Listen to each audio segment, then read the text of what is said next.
Happy New Year. I trust that you are having a good time as you celebrate the new year that God has given us. But I wonder, how was your last year?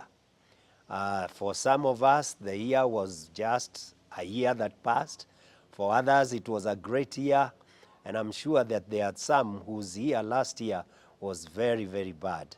And it is that third category of people that I want to address in this video.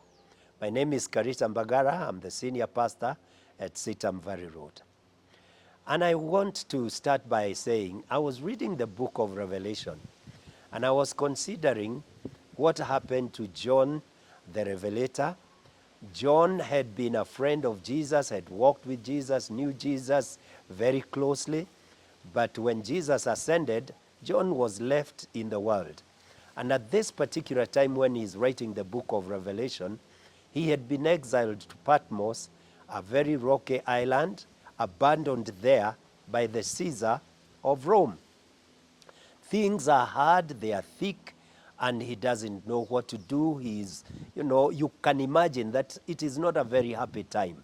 And perhaps he has known the power of Rome, and he's wondering, why is God not coming to my rescue? And it is possible that you too are in a similar situation, that last year was bad and you don't know what stands, in front of you. What is your future like? But at that particular time when John is in that situation, he is visited. And in chapter 4, for example, he tells us that on the Lord's day, the Spirit of God opened his eyes and he saw heaven, and he was given a vision of heaven where he saw the sights and the sounds that were taking place in heaven. And one of the significant things that he saw is the great throne of God. He saw men and women falling before God in worship and to magnify the greatness of God.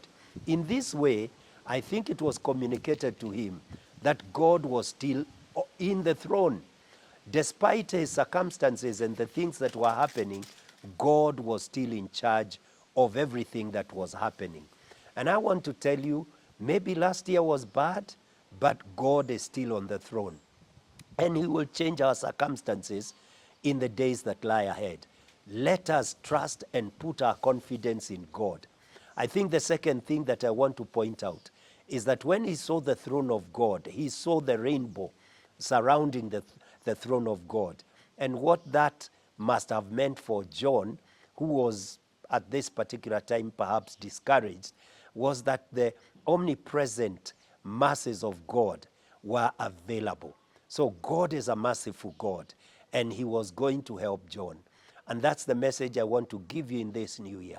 If life was difficult last year, this year the masses of God are still very much available.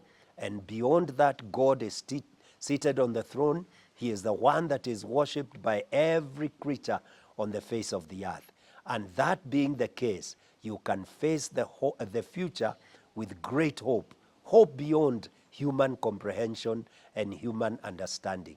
Let us put our confidence in God that things will be good in the year that lies ahead. So have a great new year and a year full of confidence because of God who is still on the throne. God bless you.